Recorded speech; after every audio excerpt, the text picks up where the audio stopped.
देखो आज हम लोग जो चैप्टर हमारा चल रहा था 18 चैप्टर्स, जिसमें क्या था, ध्वनियां, तरह तरह की ध्वनि के बारे में हम लोग पढ़ रहे थे। तो उसमें से मेन एक जो टॉपिक है वो है हमारा मानव कान है। तो इस टॉपिक के बारे में आज हम सबों को क्या करना है, पढ़ना है। तो सबसे पहले जब हम देखते हैं, हम अपने कान के बारे में सोचते हैं, तो हम लोग को लगता है कि इस कान का काम क्या है, पहली चीज। दूसरी चीज, इसके स्ट्रक्चर पे जब हम देखते हैं तो बहुत सारी बातें समझ में आती है। तो अगर इसके स्ट्रक्चर की हम बात करें, तुम लोग को पता है कि अगर हम पूरे अपने ह्यूमन मतलब मानव कान को इसके स्ट्रक्चर के अकॉर्डिंग पार्ट बाय पार्ट अगर हम डिवाइड करते हैं तो इसको हम कितने पार्ट में बांट सकते हैं, इसको कितने भागों में बांटा जा सकता है? कोई भी कितने भागों में बांटा जा सकता है? 3 भागों में बांटा सकता है। बिल्कुल सही। तब तो तुम लोग लगता है चैप्टर पढ़ कर आया है। देखो तो यहाँ पे हमने क्या लिखा है कि मानव कान को 3 मुख्य भाग में विभाजित किया जा सकता है, जिसमें से इसका एक्सटर्नल ईयर, मिडिल ईयर और इनर मोस्ट ईयर, यानी कि बाहरी कान। दूसरा पार्ट जो ये हो गया हमारा मिडिल ईयर हो गया, ठीक है, जिसको हम लोग मध्य कान, और तीसरा सबसे अंतिम का हो गया और सबसे अंदर का हो गया जिसको हम लोग इनर ईयर यानी आंतरिक कान के नाम से जान सकते हैं। यानी कि हम अपने पूरे कान को अगर देखें, यानी कि पूरे मानव कान को देखा जाए तो उसके स्ट्रक्चर के अकॉर्डिंग उसे 3 पार्ट में बांटा जा सकता है। मतलब ये जो पार्ट हमारा हो गया, ये पार्ट हमारा क्या हो गया, ये हमारा एक्सटर्नल ईयर यानी बाह्य कान, और ये जो पार्ट हमें ये दिखता है ये बाह्य कान का ही एक भाग है। अरे समझ में, हम लोग सिर्फ इतना को ही कान समझते हैं, ये पूरा कान हमारा नहीं है, ये हमारे कान का एक बाह्य भाग है। बात है समझ में? पूरा कान क्या है वो इस डायग्राम में हम लोग देखेंगे। यहाँ से ये क्या हो गया, हमारा एक्सटर्नल ईयर हो गया। उसके बाद का जो एक पार्ट बचता है उसको हम लोग मिडिल ईयर में रखते हैं, और उसके बाद का जो पार्ट हो जाता है सबसे आंतरिक पार्ट होता है वो हमारा आंतरिक कान या इनर ईयर होता है। अब पार्ट बाय पार्ट हम लोग यहाँ से समझने की कोशिश करते हैं कि प्रत्येक पार्ट में कौन कौन सा चीज जुड़ा हुआ है हमारे कान से और उसका क्या कार्य है। आखिर इससे हम किसी ध्वनि तरंग को सुनते हैं तो उस ध्वनि तरंग को इस कान के द्वारा कैसे सुना जा सकता है? क्या उसमें सिर्फ हमारे यही कान का काम है या कुछ मस्तिष्क का भी काम होता है? कैसे ये ध्वनि तरंग इस कान से होकर हम तक पहुंचती है, हमारे मस्तिष्क तक पहुंचती है और उसका हम अनुभूति करते हैं, उसको हम अनुभव करते हैं। तो सबसे पहले हम एक्सटर्नल कान में अगर देखें तो ये मेनली रूप से इसमें हम लोग कर सकते हैं कि इसमें 3 पार्ट्स को हम रख सकते हैं। क्लियर? 3 चीजें इससे जुड़ी हुई होती है। बाहरी चीजें जो ये आपको दिखाई दे रहा है, क्लियर है? इसका नाम हम लोग क्या करते हैं, जैसे बाहरी कान हो गया तो मध्य कान और आंतरिक कान हो गया, तो बाहरी कान को अगर देखते हैं तो इस पार्ट को, जो ये पार्ट हमें दिखाई दे रहा है, इसको हम लोग पीना कहते हैं। पीना पानी वाला पीना नहीं, वो पीना हो गया, इसको पीना, पिन्ना। क्लियर? देखो दो, एक आधा ना जुड़ा हुआ है, पूरा ना, पिन्ना। आई बात समझ में? तो ये जो पार्ट हुआ, अगर साइंस की भाषा में अगर सही से हम समझे तो ये पूरा मेरा कान नहीं है, ये क्या है हमारा पिन्ना। ठीक है, जिसका मुख्य काम क्या होता है? अब इसका काम क्या है?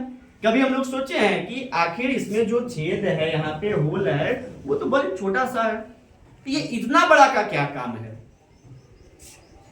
नहीं, एक बार हम क्लास में पढ़ा रहे थे पिछले बार, तो पूछे कि इसका क्या काम है जी, तो एक बच्चा खड़े होकर बोला पता है सर, ये नहीं रहता तो फिर चश्मा वाला लगाता कहाँ से? इसका चश्मा लगाना काम नहीं। देखो इसका काम क्या होता है कि जितने भी ध्वनि तरंग जिसे हम सुनना चाहते हैं या जिसे हम सुनते हैं या जो हमारे आसपास से गुजरती है, तो ये ध्वनि तरंग को कलेक्ट करता है। क्या करता है? कलेक्ट करता है, उसको एकत्रित करता है। देखो ये बहुत सारा बड़ा पार्ट है ना, इधर से कोई ध्वनि तरंग जाएगा तो इस चीज से टकरा कर रुकेगा ना, इस चीज से टकरा कर रुकेगा ना, तो ये ध्वनि तरंग को क्या करता है? कलेक्ट करने का काम करता है, उसको एकत्रित करने का काम करता है।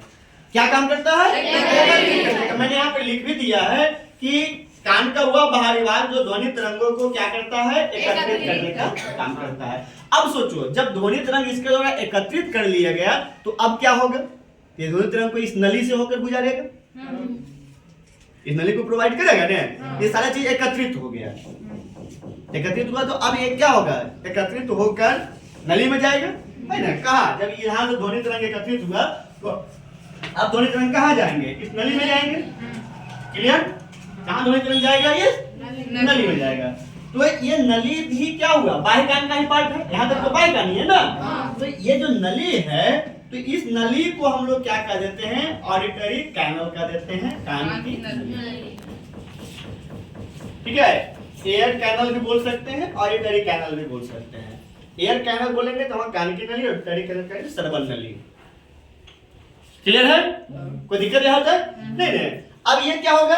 ये जो पीना जो ध्वनि तरंगों को जो एकत्रित करने का काम किया, एकत्र करने का काम किया, तो यहाँ से एकत्र ध्वनि तरंग इतना आया। अब इतना देखो एकत्र हुआ, तब क्या हो गया? देखो संख्या कितना हो गया, तो उसकी इंटेंसिटी बढ़ेगी।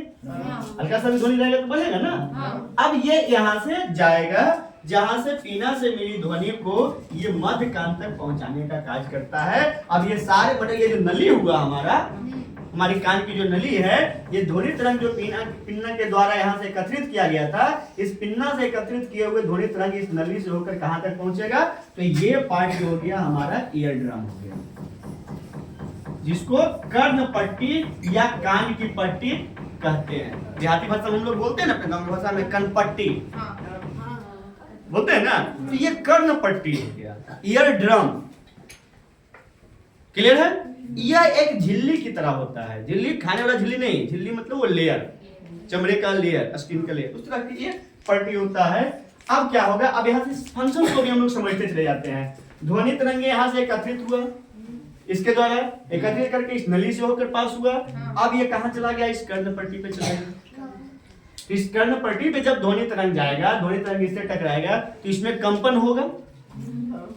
कंपन होगा ना, क्योंकि ध्वनि तरंग किससे उत्पन्न होती है? कंपन से उत्पन्न होती है। तो ध्वनि तरंग में भी तो एक तरह का कंपन छिपा हुआ है। अब वो ध्वनि तरंग किससे टकराया? इस कर्ण पट्टी से टकराया, तो इसमें भी कंपन होगा कि नहीं होगा?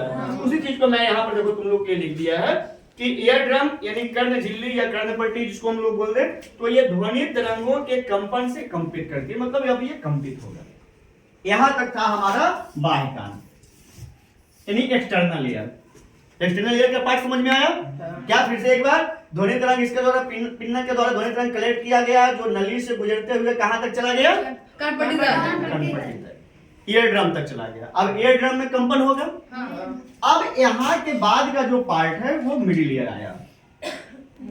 हालांकि लास्ट में इनर ईयर भी है, यहाँ के टोटल पार्ट को मिडिल ईयर नहीं समझना है। अब देखिए बीच में यहाँ से क्या होता है कि यहाँ से ये कर्ण पट्टी से और इनर ईयर के बीच में 3 छोटी छोटी हड्डियां होती है कान की, जो बहुत ज्यादा फ्लेक्सिबल होता है। ठीक है, अब ये तीनों हड्डी का पहले हम नाम जान लेते हैं। यहां समझना है 3 हड्डियां हैं यहां से। ठीक है, एक हमारा हो गया हैमर, जिसको हम लोग क्या कहते हैं? दूसरा नाम इसका मेलियस भी कहा जाता है। मेलियस एक लैटिन वर्ड है जिसका शाब्दिक अर्थ होता है हथौड़ा या हैमर। तो कोई भी चीज अगर तुम्हें कहीं लिखा हुआ है कि हैमर या मेलियस, तो दोनों एक ही चीज है। आज समझ में? ये कर्ण पट्टी से जुड़ा हुआ है। अब ये तीनों में एक दूसरे से ऐसे लॉक की तरह लगा हुआ रहता है। अब देखो यहाँ से कोई भी चीज को अगर हम मान लेते हैं कि ये चीज है और इससे कोई चीज जुड़ा हुआ है इस तरह से, इसमें वाइब्रेशन होगा, तो इस हड्डी में भी मूवमेंट आएगा कि नहीं आएगा? मूवमेंट आएगा ना, इसमें गति होगा ना एक तरह का। वही चीज देखो यहाँ पर होगा। इसको थोड़ा सा ध्यान समझिएगा। तो पहला हड्डी जो हो गया यहाँ से, ये चीज क्या हो गया? वो हो गया हमारा हैमर या मेलियस। मेलियस को ही हैमर कहा जाता है। मेलियस एक लैटिन वर्ड है जिसका मतलब होता है हथौड़ा या हैमर। क्लियर? दूसरा जो हो गया हमारा एनविल, या इसी को हम लोग इंकस भी कहते हैं। क्या कहते हैं? मूवमेंट हुआ वो सारा लॉक के लगा रहा। अब वो फिर एक लॉक की तरह रहता है। ये लास्ट वाला जो हड्डी है यहाँ पे, ये हमारा हो गया स्टेपस हो गया, या इसी को स्टाइरप भी कहते हैं। कान की सबसे छोटी, हमारे शरीर की सबसे छोटी हड्डी कान की हड्डी होती है ना, यही ये स्टेपस, ये वाला चीज। देखो यहाँ से कितना इंपॉर्टेंट क्वेश्चन याद हो गया कि हमारे शरीर की सबसे छोटी हड्डी क्या रहेगा ना। अब ये तीनों का क्या काम है? यहाँ तक हमारा मिडिल ईयर का पार्ट है। ये पार्ट हमारा क्या हो गया? मिडिल ईयर हो गया। यहाँ से ये तीनों हड्डियां ईयर ड्रम से लेकर ये कॉक्लिया तक, कॉक्लिया के बाद यहाँ से हमारा इनर ईयर स्टार्ट होता है, कॉक्लिया तक जुड़ी हुई होती है। इसका मेन फंक्शन है कि यहाँ तक जो कंपन पहुंचा, उस कंपन को, अब कंपन ये ईयर ड्रम कंपित हुआ, यहाँ से ध्वनि तरंग जब दिया गया था तो ईयर ड्रम में मूवमेंट आया और उससे कौन जुड़ा हुआ है, तीनों हड्डी जुड़ी हुई है। इस हड्डी में भी क्या होगा, एक तरह का मूवमेंट आएगा, उस मूवमेंट को ये बढ़ाकर ये कॉक्लिया में मूवमेंट डालेगा। किसमें मूवमेंट डालेगा, अब इसके अंदर क्या होता है, द्रव भरा हुआ होता है। आगे क्लासेज में जाएंगे आप लोग 9th 10 में, तो 9 क्लासेज में इसको और डिटेल से पढ़ना है नवंबर में, ठीक है। अभी जितना मैं उतना ही बता रहा हूँ ताकि तुम लोग को ये बेसिक स्तर से समझ में आ जाए। तो ये तीनों चीज समझ में आ गया ना। अब देखो ये सबसे छोटी हड्डी आंतरिक, अब देखो ये हड्डियां क्या करती है, तो ध्वनि तरंगों को आंतरिक कान तक पहुंचाती है। यानी आंतरिक कान कहाँ से, यहाँ से ये पार्ट हमारा आंतरिक कान का स्टार्ट हो रहा है। अब देखिए आंतरिक कान में क्या होता है, तो सबसे पहले कॉक्लिया होता है। ये कैसा होता है, देखो यहाँ से घूंघा देखा है तुम लोग, देखे हो ना, ये घोंघे के आकार का बना होता है और उसके बीच में घोंघे के बीच में जो बुरा बुरा खाली स्थान होता है ना, उसमें ये लिक्विड्स बना होता है। जैसे ही यहाँ से इसके वाइब्रेशन ये मूवमेंट होता है इस हड्डी के द्वारा, उसमें भी मूवमेंट होगा ना, जिसके कारण उसके अंदर के लिक्विड्स में एक वाइब्रेशन क्रिएट होता है। ये बहुत ही सरल भाषा बता रहा हूँ, हालांकि इसको नवंबर में पढ़ेंगे तो इसमें और भी बहुत सारी चीजों को जानना है। इसमें क्या होगा, एक मूवमेंट क्रिएट, वाइब्रेशन क्रिएट होगा और उसी से एक और ऑडिटरी फ्रीक्वेंसी, ऑडिटरी तरंग वहां से क्रिएट, वेव्स क्रिएट होते हैं जो इस ऑडिटरी नर्व से, यानी श्रवण तंत्रिका इससे जुड़ी हुई होती है, जो हमारे मस्तिष्क से जुड़ा हुआ होता है। ये श्रवण तंत्रिका इससे जुड़कर कहां से जुड़ा हुआ होता है, हमारे मस्तिष्क से होता है। और ये तरंग जो यहाँ से क्रिएट होता है, इस तरंग के द्वारा हमारे मस्तिष्क को मैसेज जाता है और तब जाकर हम किसी ध्वनि को सुनने की अनुभूति करते हैं, अनुभव प्रदान करते हैं। मतलब सिर्फ इतना से ही हम ध्वनि को नहीं सुनते। अब इसमें आंतरिक ईयर में दो चीज हम समझते हैं, कॉक्लिया हो गया, दूसरा अर्धवृत्ताकार नालिका यानी कि सेमी सर्कुलर कैनल। इसमें यहाँ पर सेमी सर्कुलर कैनल से जो क्या करता है कि हमें संतुलन बनाए रखने में हमारी सहायक होती है। संतुलन बनाए रखने मतलब देखते हैं कि हम कभी खड़ी हमें सही से अगर ब्रेन को मैसेज नहीं मिल पा रहा है आसपास के एनवायरनमेंट से, तो हम क्या होते हैं, गिर जाते हैं। तो हम सही से खड़े रहें, सही से चलें, सही से दौड़ें, तो इसका जो हमारे ब्रेन के साथ हमारे बॉडी का जो संतुलन बनता है, तो उसमें से ये जो सेमी सर्कुलर कैनल होते हैं, यानी कि अर्धवृत्ताकार जो नालिकाएं होती है, इसका अहम रोल होता है। अरे समझ में, इसका अहम रोल होता है। ये इसीलिए मैंने यहाँ पर लिख दिया कि ये संतुलन को बनाए रखने में हमारी सहायक होती है। उसके बाद जो ये यहाँ से कॉक्लिया से जो यहाँ पे श्रवण तंत्रिकाएं जुड़ी हुई है, ये क्या करता है कि ध्वनि संकेतों को मस्तिष्क तक ले जाती है। क्लियर हो गया, सारा पार्ट समझ में आया। यानी कि यहाँ से हम क्या क्या समझे कि हमारा जो मानव कान है, इसको हम 3 भाग में बांट सकते हैं। एक हमारा एक्सटर्नल ईयर, दूसरा हमारा मिडिल ईयर और तीसरा हमारा इनर ईयर। यानी कि बाह्य कान, मध्य कान और आंतरिक कान। बाह्य कान में हमारा क्या होता है, पिन्ना होता है, कान की नली होती है और ईयर ड्रम, हालांकि ईयर ड्रम को इसी में रखते हैं, लेकिन ईयर ड्रम यहाँ पे बॉर्डर के रूप में काम करता है, ठीक है। आंतरिक में हमारा क्या क्या होता है, हैमर यानी कि मेलियस हो गया, एनुअल हो गया, नहीं इसको इंकस कह सकते हैं, और ये स्टेरप यानी स्टेपस हो गया, ठीक है। और ये हड्डियां क्या करती है, तो ये मूवमेंट ध्वनि तरंगों को आंतरिक कान तक पहुंचाने का मूवमेंट के थ्रू ये कार्य करती है। उसके बाद यहाँ से इनर ईयर होता है, जिसमें हमारा कॉक्लिया होता है, अर्धवृत्ताकार नालिकाएं होती है और ऑडिटरी नर्व्स को भी इसमें हम रख सकते हैं, ठीक है। यानी ध्वनि तरंग यहाँ से कलेक्ट किया गया, इस नली से होकर ईयर ड्रम तक पहुंचा, ईयर ड्रम में वाइब्रेशन क्रिएट हुआ, ईयर ड्रम के वाइब्रेशन के थ्रू इस जो यहाँ से हड्डियां जुड़ी हुई रही, इसमें मूवमेंट्स आया, ठीक है। इस मूवमेंट के थ्रू इसमें वाइब्रेशन हुआ, जिसके कारण इसके अंदर के जो लिक्विड्स हुआ वो एक तरह के तरंग को क्रिएट किया, जो एक संकेत के रूप में इस श्रवण तंत्रिका से होकर हमारे मस्तिष्क तक पहुंचता है और तब जाकर हम किसी ध्वनि तरंग को सुन सकते हैं, अदरवाइज हम सुन नहीं पाते हैं। तो इसमें जितने भी सारी चीजें हैं, इसे आप लोग नोट्स कर लीजिए।